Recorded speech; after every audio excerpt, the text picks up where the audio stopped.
नमस्कार, प्रणाम। मैं हूं संतोष पांडे। आप देख रहे हैं नवभारत टाइम्स का डिजिटल प्लेटफॉर्म। मेरी मौजूदगी है लखीसराय जिले के हलसी प्रखंड क्षेत्र अंतर्गत ये बरदोखर गांव है, जहां की लोगों का लोकसभा चुनाव को लेकर क्या मिजाज है वो हम आप तक पहुंचाएंगे। सबसे पहले आपको बता दें कि ये तीसरा पड़ाव है जहां चुनावी यात्रा को लेकर निकले हैं और यहाँ के लोगों का क्या मूड है। ये सब बुजुर्ग हैं, जानते हैं कि क्या लोकसभा चुनाव शुरू हो गया है। प्रत्याशी अपने अपने पक्ष में मतदान के लिए चुनावी यात्रा भी शुरू कर दिए हैं। क्या कहेंगे, आपके नजर में सबसे बेहतर प्रत्याशी कौन है, क्या कहेंगे? बेहतर प्रत्याशी तो हम लोगों के लिए ललन सिंह हैं। जो राजीव रंजन उर्फ ललन सिंह कहलाते हैं। और हम लोग जो वोट जो देने के लिए जा रहे हैं, हम लोग सिर्फ बस नरेंद्र मोदी को जानते हैं। नरेंद्र मोदी ही एक ऐसा व्यक्ति हैं जो कि देश को भविष्य को उज्जवल करने वाले हैं। बता दें अंकल जी को कि इससे पहले जब हम दिल्ली में लोगों से बातचीत किए तो वहां के लोगों ने बताया कि इस बार बदलाव करना है, जिस कारण हम नए प्रत्याशी का चयन करेंगे। इसको लेकर क्या कहेंगे आप? जी नहीं, ये तो बदलाव अगर होगा तो भारतवर्ष जो है सो मेरा देश अंधकारमय में मिट जाएगा। क्या नाम हुआ आपका? जी, मेरा नाम रामधनी मोदी हुआ। तो यानी कि मोदी जी कहीं जाति वाला बात तो नहीं? जी मोदी जी जी नहीं, देख रहे हैं। जी नहीं, जी नहीं, ये सब बात नहीं है। हैं? ये सब बात नहीं है। ये सब बात नहीं जी है, नहीं, सिर्फ देश को देख रहे हैं। बस देश को देखना है। जो मुझे देखते हैं, जो सभी को देखते हैं, ये जो अपने परिवार को पूछते हैं हम लोगों को कि हम ये हमारे परिवार हैं।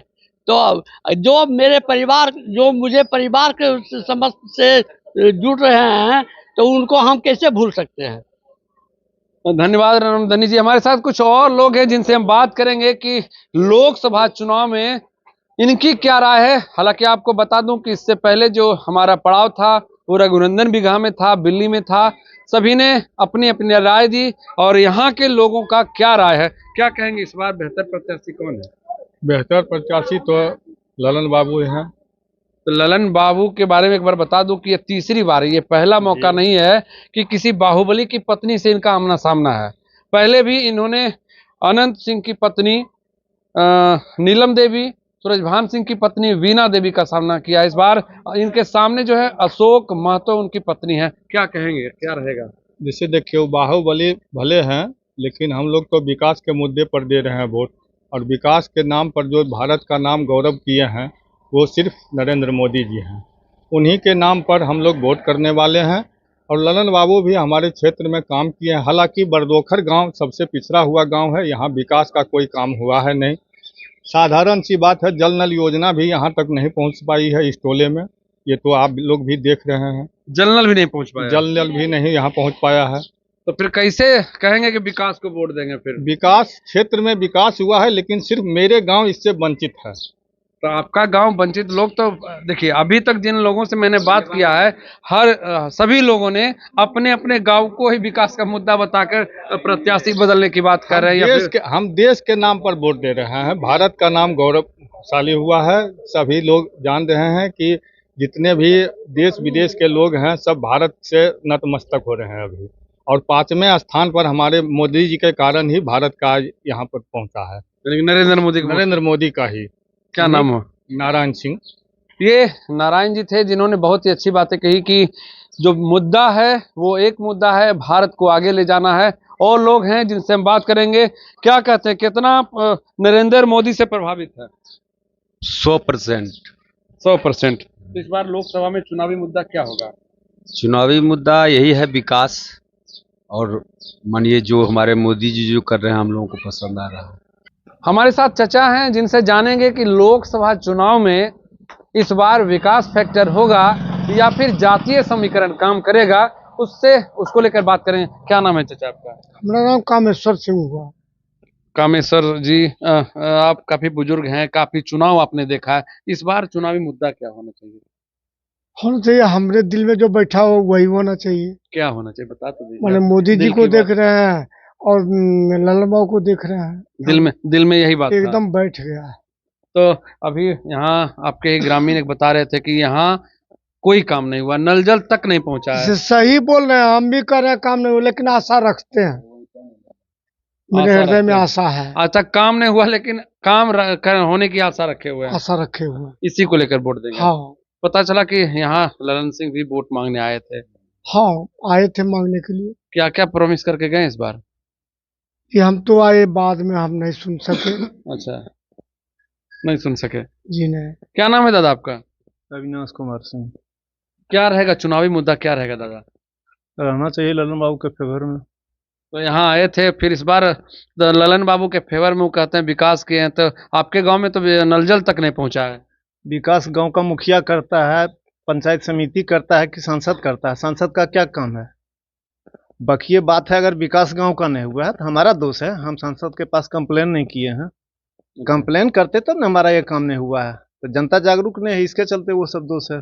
इससे पहले मेरा जो ठहराव था वो बिल्ली गांव में था, वहाँ के लोग भी बता रहे थे कि सांसदों द्वारा यहाँ आए भी नहीं है। वो देखिए जात पात का प्रभाव है, बिहार है, बिहार में जात का प्रभाव हावी रहता है, लेकिन वोट देना चाहिए लोगों को विकास के नाम पर। ललन बाबू के जैसा इस क्षेत्र में आज तक कोई इनके सामने योग्य उम्मीदवार खड़ा नहीं हुआ, हार जीत तो अपनी जगह पर है। तो इससे पहले तो आप बोले कि जातवाद काम करेगा, तब आप भी सिंह जी कहीं, इसलिए तो ललन सिंह। जी नहीं, ललन बाबू के या कोई रहते ना, हम क्या कर रहे हैं, जो उम्मीदवार योग्य हो, जिसके पास क्षमता हो विकास करने का, उसको वोट देना चाहिए। हमारे गांव को छोड़ दीजिए। शिक्षा लेंगे। अच्छा, ठीक है, शिक्षा तो सबसे प्रबल चीज है। शिक्षा वो अमृत है जो पी लिया वो फिर अमर हो गया। तो क्या कहेंगे इस बार मुंगेर लोकसभा में जो चुनावी समर शुरू हो गया है, ऐसे में क्या कहेंगे, आपके यहाँ विकास हुआ है? अरे विकास तो यही हल्का फल्का हुआ है, विकास कोई खास और नहीं हुआ है। तो वोट किसको देंगे? वोट तो ललन बाबू। तो ललन बाबू को देंगे, अभी कहते हैं विकास भी नहीं हुआ। अरे विकास जब ललन तो बाबू क्या चीज नहीं हुआ वही बता दीजिए पहले। क्या क्या नहीं, हमारे गांव देखिए, सबसे पहले एक भी यहाँ पर प्राथमिक उपचार केंद्र नहीं है। ठीक है, ना ही यहाँ आंगनबाड़ी है, ठीक है, ना ही यहाँ बिजली सही है। एक ठो ट्रांसफार्मर में पूरे गांव है, वोल्टेज रहता है 100 से नीचे, कोई चीज चल नहीं रहा है। और पहला मैटर ये गांव का जीने का हुआ, और जिससे जीविका है हमारे गांव का खेती बाड़ी, वहाँ एक भी पूरे कैमरा आप घुरा लीजिएगा बाद में, कहीं पर पोल ट्रांसफार्मर तार का निशान नहीं होगा। इतना पिछड़ा गांव आपको नहीं मिलेगा, और समझे, यही बात है। और यहाँ देखिए एक नदी भुरहा बोलता है, ठीक है, भुरहा नदी पार होने के लिए हमारे गांव के 100 बीघा जमीन पड़ता है। उस पर जब आ गया पानी तो कुल रोपनी का बढ़िया घर में बैठ जाएगा, और वहाँ पुल नहीं है, पुल नहीं है। और दूसरा की मेन नहर है, मेन नया रोड बन रहा है, लेकिन उस पर अगर जो गाड़ी आ गया भारी 10 टक्का या पुल धंस के नीचे, पुल मतलब इतना खराब रोड बन रहा है। आप देख रोड तो अभी नवसृजित में है, तब धंस रहा है, पुल धंस रहा है, उसके लिए पुले नहीं है, तो रोड कौन काम का है? और क्या क्या समस्याएं हैं? यहाँ समस्या हर एक है, देख लीजिए, एक भी ऐसा कोई टोला नहीं होगा जहाँ की नल जल का पानी नहीं बहता होगा। यहाँ कोई निशान, कैमरा घुराइए जी, एक भी नल जल नहीं है। ठीक है, विकास के नाम पर 0 पॉइंट दे दीजिए। क्या नाम बताए आप? मेरा नाम बम कुमार सिंह हुआ। ये थे बरदोखर गांव के बम जी, जो बता रहे थे कि हमारे गांव में विकास क्या हुआ है। तो मैं बता दूं कि आपने एक फिल्म देखा होगा शोले, जिसमें अमिताभ बच्चन, धर्मेंद्र और वो मौसी के बीच का जो त्रिकोणीय श्रृंखला वाला जो मामला चलता है कि मौसी हमारा दोस्त बहुत अच्छा है, शराब पी लेता है तो फिर होश कहाँ रहता है कि वो कहाँ जा रहा है और क्या कर रहा है, लेकिन मौसी मेरा दोस्त बहुत अच्छा है। तो ये बता रहे थे कि मेरे गांव में विकास क्या क्या हुआ है। ना तो ढंग का रोड है, ना तो नल जल की सुविधा यहाँ तक पहुंची है, ना तो बेहतर पुल, यहाँ पुल भी नहीं बना है। जो नवनिर्मित एक सड़क बन रहा है उसमें वो घटिया क्वालिटी का बनाया जा रहा है। हद तो इस बात की है कि यहाँ जो पुराने जमाने से चला आ रहा था विद्यालय, आज तक वो भी, उसमें भी विकास नहीं आई है। लेकिन वोट ललन बाबू को देंगे, ये तो आप- पर्सनल है। लेकिन आप सहज अंदाजा लगा सकते हैं कि इस गांव की क्या स्थिति और परिस्थिति है। बने रहे हमारे साथ, हम गांव जाकर आपको उनकी बातें पहुंचाते रहेंगे आप तक। लखीसराय से नवभारत टाइम्स के लिए संतोष कुमार पांडे।